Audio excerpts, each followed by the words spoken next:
had no problem with the fans. Or I'm sorry, not the fans. I do have a problem with the fans. We'll get to that. But Chiefs players were on the field for the playing of the national anthem, Lift Every Voice, which we were just talking about song. Now, during the audio that we just played, Texans players were not on the field, but when they did get on the field before each game during the first week of the season as part of the NFL's efforts on social justice issues, they locked arms. And while this was all going on, and again, I have absolutely no problem with players locking arms. It's a sign of solidarity. There's nothing racial about that. It's about people coming together. That's what it is. So while this was all going on, and I thought it was very good, there were some fans in the stands, Chiefs fans, that decided to boo the teams as they were locking arms in unity. I want you to have a listen to this.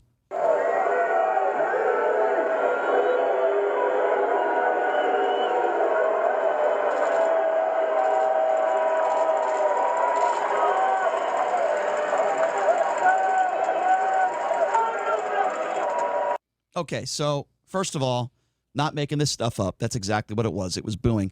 Now, I get what some people are going to say. Listen, if I heard some cheering as well, though, Brian. Okay, but there was booing as well. There was definitely some booing there, yeah. So here's the thing. I don't want people to say, well, Brian, they paid a ticket, so they have a right to do what they want. I'm not saying you don't have a right to go to a game and boo. That's not what I'm saying. That's not my point. My question is, why? Why would you boo at that time? I mean, I'm thinking to myself, I've booed during a game. I've gone to referees and calls and maybe plays and all that stuff. Okay, I get all that. Why? It's not a matter of why. Are you allowed to do it? Certainly you are. Why? It was a beautiful song. It was a beautiful rendition, and I thought it was a beautiful time for people of all colors in the crayon box to lock arms in solidarity and be together. I don't see anything wrong with that. Why are fans booing? Why? Are they just stupid? Why? Why? Well, Black Lives Matter has created a very, very polarizing and negative stigma to a lot of people in the United States.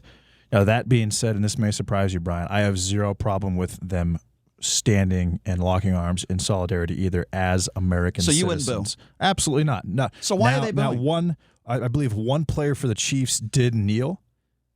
If the players kneeled, but that's not why the fans were booing. Well, no, I mean, that's why I'm saying I would not have booed. Well, I'm asking you because I don't know. Why are they booing? Because Black Lives Matter has a very, very negative stigma, and a lot of people don't want that integrated into their sports. Not just Black Lives Matter, but politics in general. Then don't go to the games. And current issues in general. Then don't go to the games and don't buy the product and don't watch if you have a problem with it. See, here's the thing. If I have a problem with something, which, by the way, I have zero problem with what they're doing in the NFL. If I have a problem with something or I don't like a product, guess what I do, JD? I don't watch. I don't pay for the product. Okay, here's an example. This is America's. I mean, this is America's new pastime, Brian. The NFL is America's. I mean, it's overtaken baseball. A lot of these. I mean, Chiefs fans. Nothing's overtaken anything. I'm from Omaha, Nebraska. Chiefs fans are crazy, Brian. We've been locked up in our homes for months on end. There was 17,000 fans allowed at that game yesterday, which is unbelievable in comparison to everything else, considering that the NBA is playing in a freaking bubble.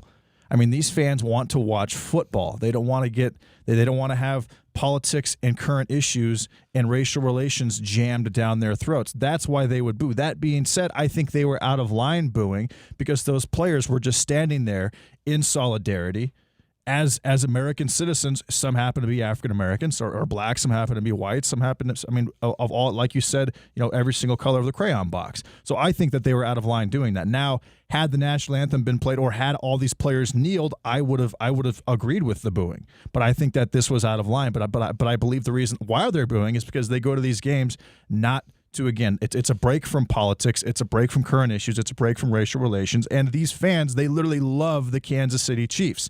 They just won the Super Bowl. I mean, that was a huge accomplishment for the Kansas City Chiefs. So I believe that they just want to see sports. They don't want any. They want none of the other stuff. So Brian. two things. First of all, I'll repeat kind of what I just said earlier. Okay. If you don't like the product or you don't like something that the players are doing, has nothing to do with the product. Okay, hold on. If I could finish. If you don't like what, and by the way, this is a part of the product. You're booing a part of the product. That's what the players are doing. They're a part of the product. Then don't go to the games. Don't pay money. Don't buy tickets. That's number one. Well, and Brent, hold on. You got to let me finish. You got to let me finish. That's number one. Number two, there was none of that stuff going on once the game started. Exactly. Hold on, let me finish. Right. Once the game, gotta let me finish, well, man. there's something I didn't get to say. Okay, well, I think you're going to say it though. Well, you got to give me a All chance. right, I hope you don't say it. Once the game, thank you. Give him 3 or 4 more God, I buzzers. hate that thing. Yeah. Well, our producer implemented that because he used to beat the buzzer a lot when he was a kid, and he still does. Anyway, on 3-pointers as a basketball player? No, not that buzzer. Anyway, so I lost my train of thought, but what I was trying to say was once the game started, it was all about football. Okay? So if some of these fans, whether you're at a game or watching it on television, have a problem with the pregame festivities, don't turn it on until 10 or 15 minutes into it. It's a very simple thing. It's very simple. And one thing I don't like, the Laura Ingraham, shut up and dribble if you're black. Okay? These players have a right to do that. The owners are okay with it. Everybody in the NFL is okay with it. They've okayed it. So shut up.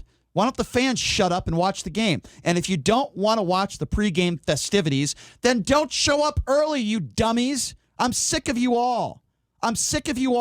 Don't show up early if it bothers you that much to watch a bunch of NFL players, most of whom are black, locking arms in solidarity.